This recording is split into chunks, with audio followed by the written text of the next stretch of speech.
parang Jeffrey naman ako, natanggal ang palangoy. Nakasandal doon sa palangoy ko. Totoo na ano. Thank you. Thank you Lord.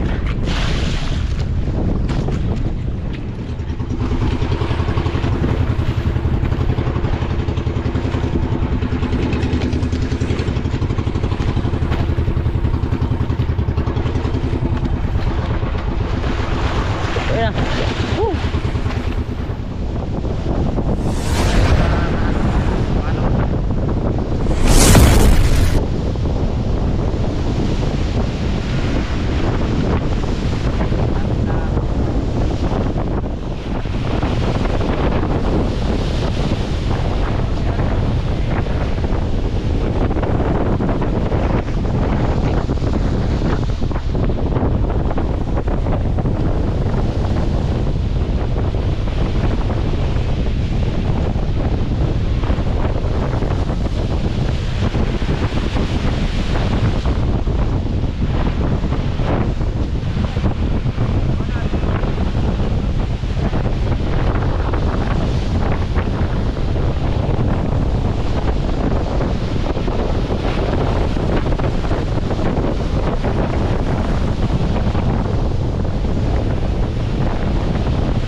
Yung butas ng ano balibugan, siksikan, lubog, pati makina lulutang yung gamit. Yung kay parang Jeffrey naman ako, natanggal ang palangoy. Nakasandal doon sa palangoy ko. Totoo na ano. Ngayon ang service ko sa pinakagilid, pinakaunahan gilid, bandang dulo ng ano palating. So Umi ang pangalan. Mamayang pahapon mga alauna yata, last dos ang dating amin doon sa yung rumo namin na ano Payaw. Ang oras natin ay alas 8 ang umaga. Ngayon lang tayo nakapag video at grabe ang lakas ang ulan kanina.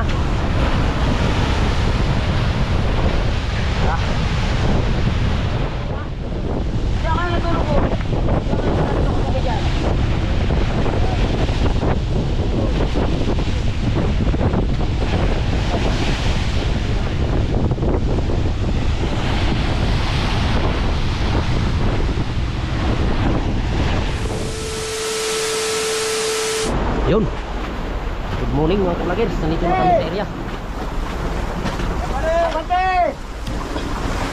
Mamalang rin kami dito sa ano, Buya. Time check. Ang oras natin ay alas 5. Mga daling araw. Ang umaga. Medyo ano may alon-alon. Tsaga talaga, tsaga. Para makaisda. Ilang araw lang ang lantap. Ha? Yun lang.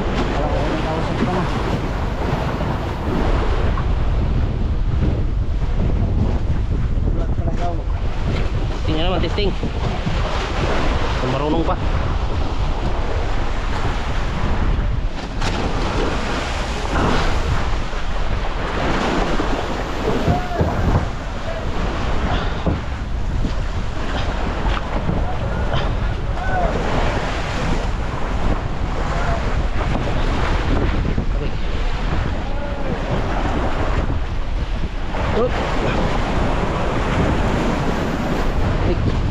Agoy.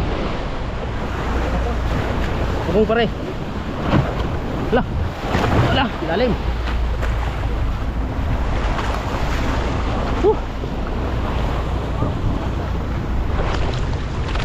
Ganito ang buhay sa Pacific pag amihanin. Alerto.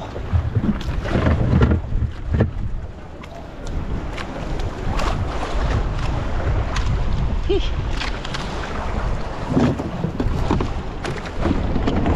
gamit. Ari yung maya.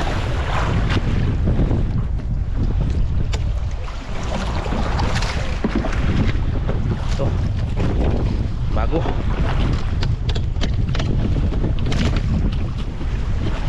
May dala pa tayong doon. May tatlo pa tayo doon na nakalagay sa turugan.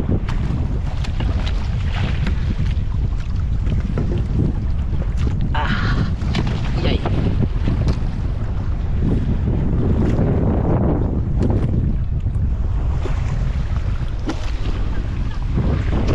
Bakala natin at maliwanag ang buwan. Malalim ang tayo ng isda. Ito muna nari ako, yung luma. Mamaya na yung bago pag paliwanag. 120 ito ang bayan. Ang nakatali sa biwas ay 50 na seahorse. 50 biwas ito mga ka-vloggers. 557 ang biwas. Sana bigyan tayo ngayon ng biyaya ng makaisda man lamang bago dumating ang lakas. At 5 araw lang namin pamiwas, may parating na naman na lakas.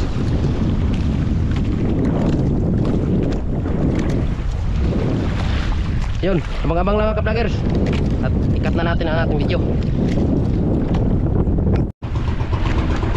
Yun, abante na ako mga ka-vloggers sa buya.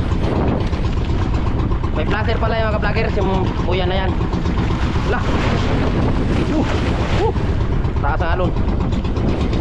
Nung bago kami umuwi, linagyan namin ng yan, placer, signal light, para pagbalik namin kahit gabi kami dumating, makikita lang namin at mayroon signal light.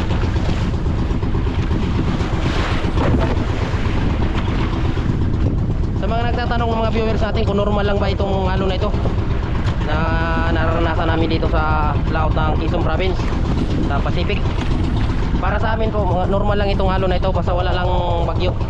Pero pag may bagyo ay natabi rin kami. Pero pag mga ganito lang alon, amihanin, normal lang ito sa amin. At ganito naman talaga pag amihanin dito sa sa laot ng Quezon Province. Ang lantap lang pag amihanin sa Mindanao, tapos sa kabila sa West Philippines lantap doon pag amihanin.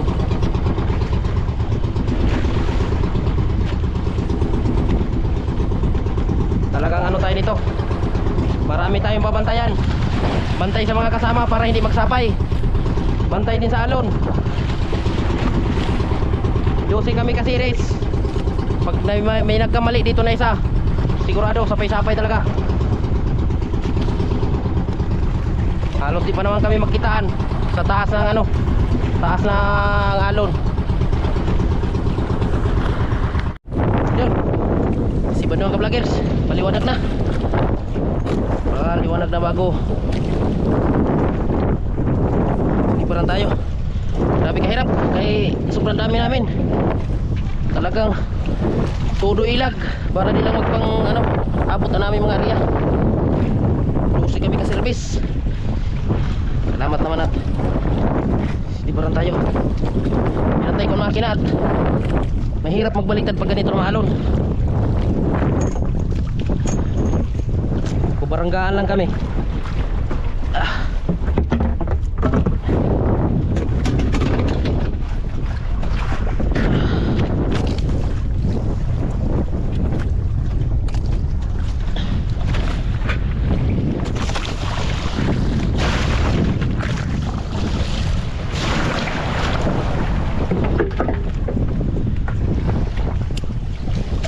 Bunak na ito, bunak.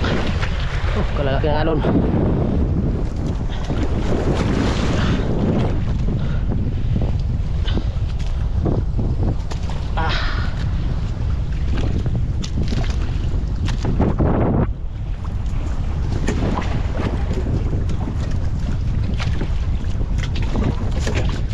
Tabas.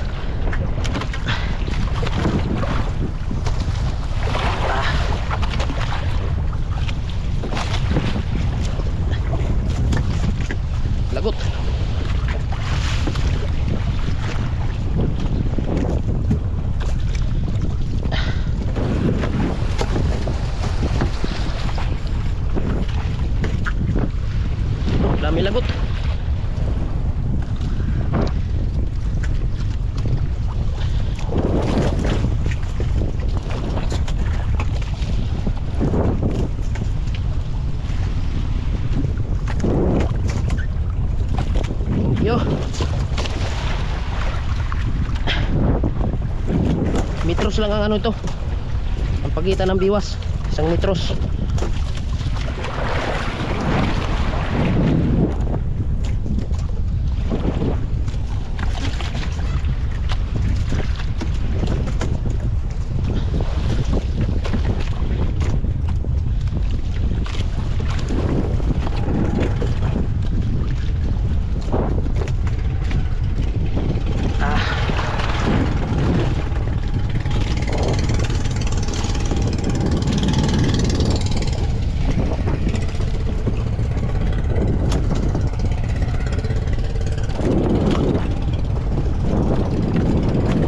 Hilupin.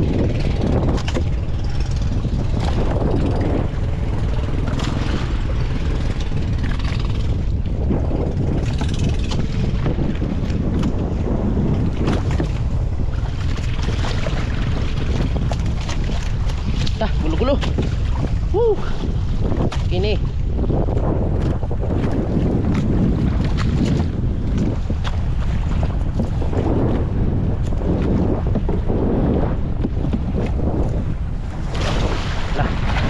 Ay, madal po to. Thank you. Thank you, Lord.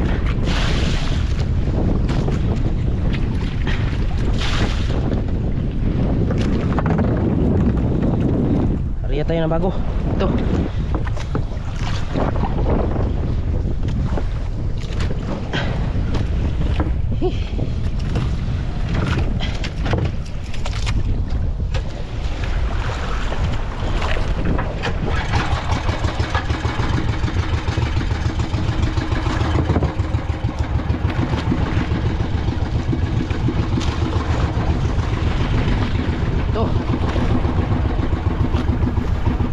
Lah, basag.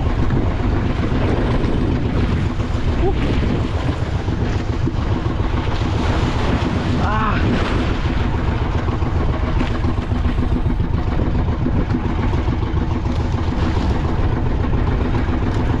Ito, 35 biwas.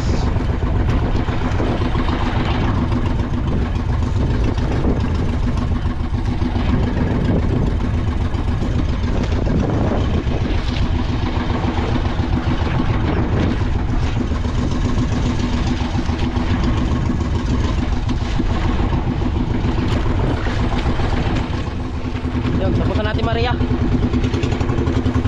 Bandi na naman tayo dito sa taas. Nakakapahamag tayo. Pahamag ng pangalawa.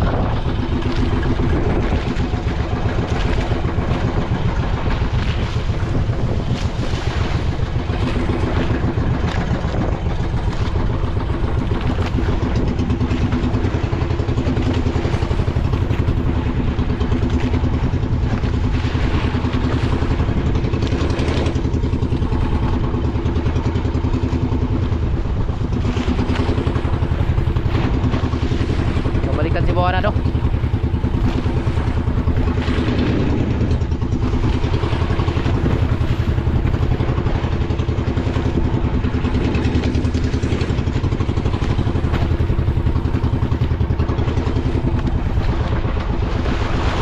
Ayan na.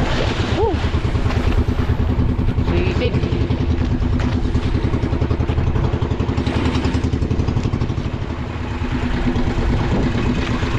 Habol tayo ng basag.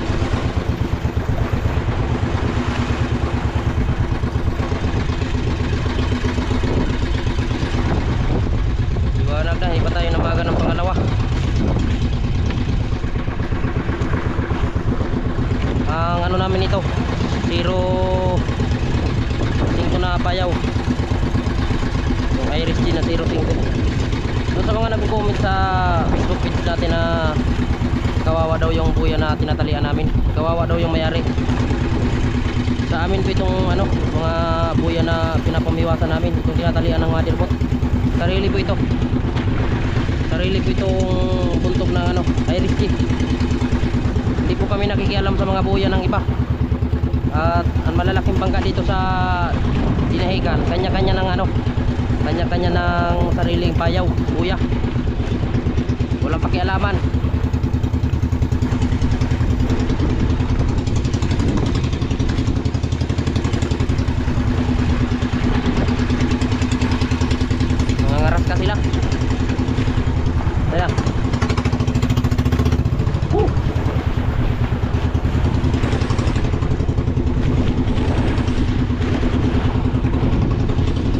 video mga ka-vloggers, maliliit lang tingnan na alon.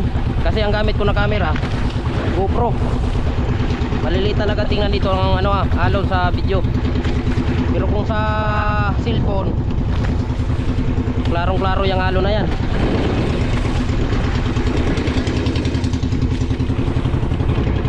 Lalo sa atwal, talagang yung mga nagsasabi ng maliliit pa daw ito naranasan naming alon. Subukan nyo sumama dito sa amin, baka mabahag ang buntot nyo. Kami kahit maalon, namimiwas pa. Baka kayo matulala na lang sa alon. Kami tuloy-tuloy pa rin ang hanap buhay kahit maalon.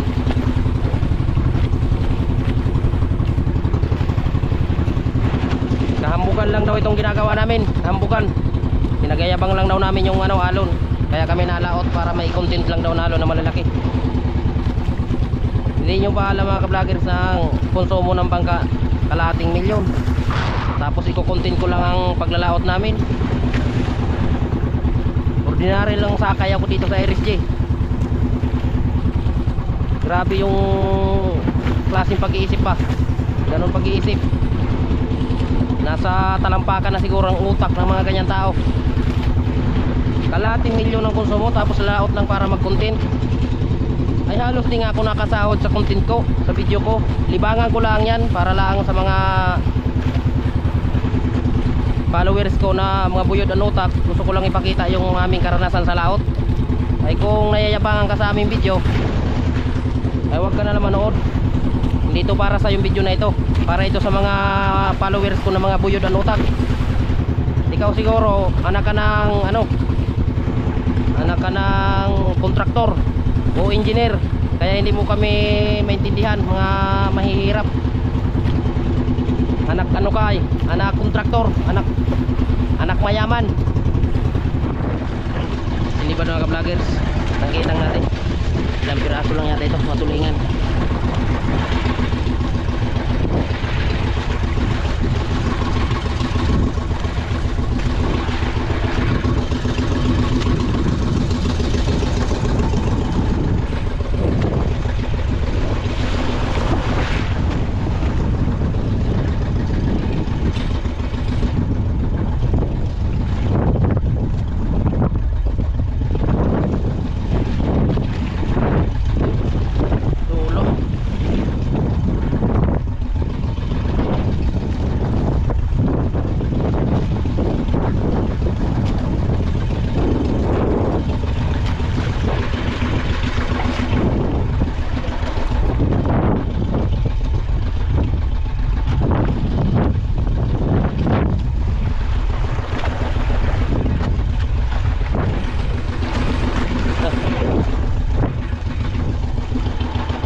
Liwanag na. Kasi bulabog, sobrang dami namin.